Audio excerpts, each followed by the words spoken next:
I've been going to India pretty frequently since I was a kid, and the way that you fly to India on a lot of planes is you walk into the plane and then you're going to walk through first class, then you walk through business class, and then you end up in the economy section of these international planes. And when I was a kid, I used to sit in economy class. And the way that it would work is you walk through first class and you see these little cubicles where people have this whole desk, this whole bed that can lay down, and this big TV, and the people that work there are so friendly. Then you go through business class and you see the same thing. You see these really nice pods where people can sleep, where people can do their work, where people can relax, and you have this really nice airline staff. And then you end up in economy class, and now you have everybody who's sitting like sardines, and you have to sit like this for 20 hours from America to India. And the staff is typically nice, but not always the nicest. I always wondered, how do you people afford these big, nice seats? What did you do to get there? But I also noticed that other people would get very angry. It's not fair that these people have these big seats and I have to sit like a sardine in the back. It's not fair that they get to have all this nice stuff. Who are these people? These people must have done something bad. They must have done something evil. You start to create all these negative connotations because somebody has something that you don't. If you've ever said one of these three statements, I want you to stop this immediately. If you've ever said that's way too much money, or I can't afford that, or it must be nice to be able to afford that, I want you to stop saying these things immediately and change the way you speak and change the way you think, because if you can change those two things, you change what you say, you change what you think, well, that's going to change what you do. And if you can change what you do, it's going to change what you get. And this is where now it all starts with the way we speak. Because if you keep saying, oh man, I can't afford that stuff, only rich people can have that, it's not for me. If you keep talking about money as something that you cannot obtain yourself, it is going to be impossible for you to get it, because the way you speak is also going to influence the way you think. Now it also works backwards, where the way you think influences the way that you speak, but it's easier to change what you say than it is to change what you think. And if you change what you say, it can change what you think. And if you change what you think, it's going to change what you do. If you change what you do, it's going to change what you get. I went out to eat last week with a few of my friends at a very nice restaurant, and one of my friends there kept complaining about the price of the food. He kept talking about this cauliflower steak that cost $48. According to him, they're just cutting a slice of a piece of cauliflower, they're going to put it on the grill, flip it on the other side, and I put it on a plate and charge you $48 for this. And he kept saying about how much of a ripoff it is. After he complained about the price of the cauliflower steak for I don't know how long, and I turned to him and I said, bro, look, I never said this was a discount restaurant, because you're not paying just for the food, you're paying for the value, you're paying for the experience, and quality things have a price. And either you pay for the quality or you don't. And if you want the quality, it's going to come at a premium price. But we all know people who have this broke mindset around us, where you're constantly complaining about the price and ignoring the value and the quality that you get. Now, you don't want to overpay for things and just throw your money places, but this is where I want you to start developing a different mindset, where you're not just focused on price, but you're rather focused on the value that you receive. Because if you're only focusing on the price, well, it's going to be very difficult for you to achieve any sort of success, because you're constantly pinching pennies because you don't want any pennies to leave. Well, at the end of the day, a penny saved is just a penny. And this is where you want to start developing the wealth mindset and try to figure out how you can achieve more. So the first thing I want you to do now is change the way that you speak, because this is the simplest thing to do. It's not easy, but it's the simplest thing to do, because if you change the way you speak, it's going to start changing the way you think. And if you can change the way you think, well, you know where this is going. So now what I want you to do is stop using these dead-end statements and turn them into more open-ended questions. I can't afford it yet, but how can I afford it? So instead of saying I can't afford it, ask how can I afford it? Instead of saying it's way too much money, ask why is it so much money? Or how can I be able to afford to pay this? Instead of saying it must be nice to be able to afford that, say I can't wait until I can afford that. Because now what you're doing is you're creating this open-ended way of thinking, because you're not just saying that you're never going to be able to do it. You're not saying that you don't have the capability to attract more money. You're now changing the way that you think, because now you're looking for ways to attract that money. This one thing of changing how you speak played a big impact on me, because I remember when I read the book Rich Dad Poor Dad by Robert Kiyosaki, that was one of the things that he talked about. He says that instead of saying I can't afford it, ask how can I afford it? And I started playing that back in my mind, because growing up, I kept hearing that a lot. I can't afford this. We can't afford this. That's a lot of money. We don't have money for this. These were the type of things that I grew up hearing. And when you're bred to think like that, you're told to think small, well, it becomes very difficult now for you to think bigger because it's in your DNA to think small. But the thing that really inspired me to make this video today was a book that I'm reading right now. I'm reading a book called What Happened to You by Oprah and by Dr. Bruce Perry. And this book focuses a lot on childhood trauma and how that affects adults later on in life. That's why they say instead of asking what's wrong with you, start asking what happened to you.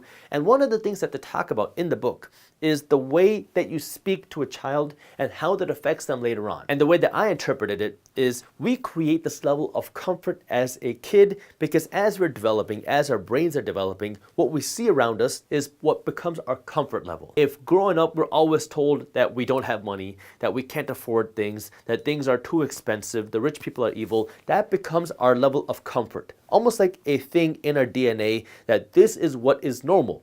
And then as we get older, we want to go back to our comfort level, even if that comfort level is miserable, because that's what we know to believe is comfortable. That's what we're taught our whole lives.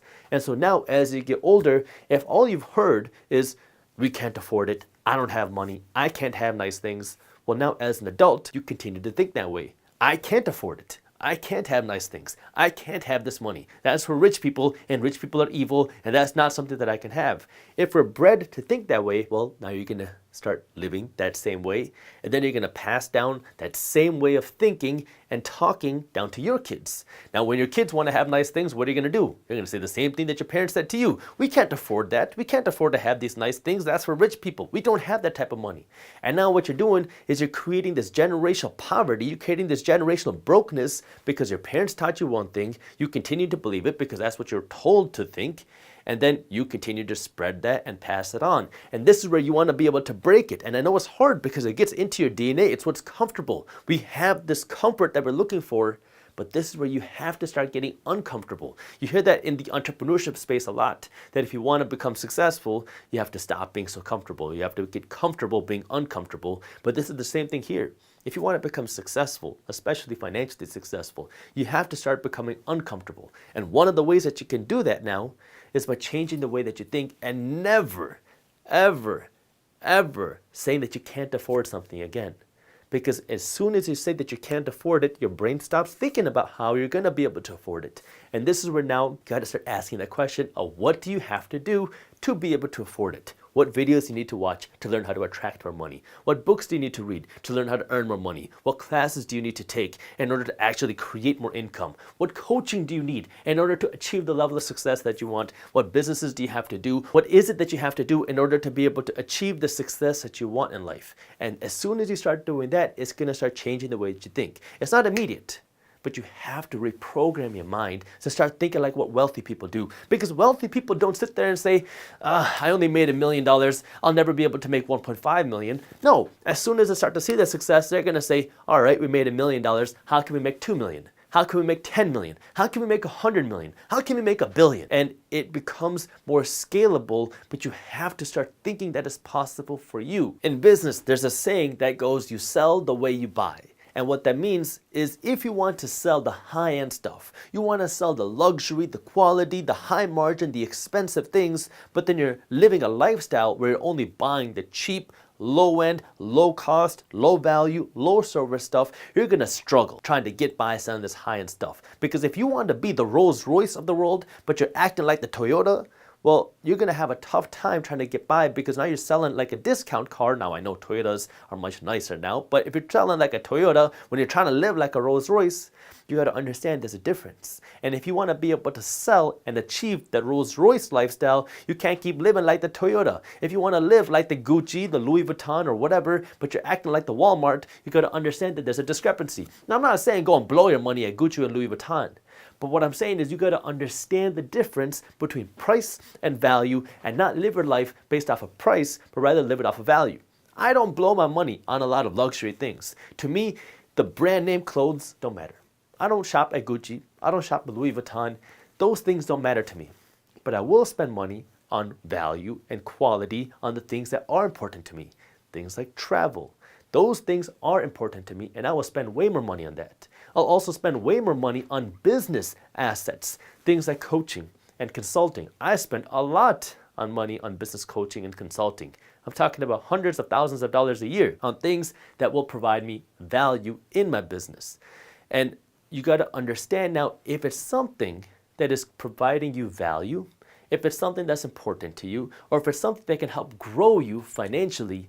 These are the things where you want to be looking for the quality. It's the thing that you want to be looking for the value, instead of just penny pinching on something that's supposed to make you a whole lot more. So now we talked about your language and the way you speak and how that impacts your success. And then we talked about value versus price and why the value that you're receiving is so much more important than the price or the cost of something.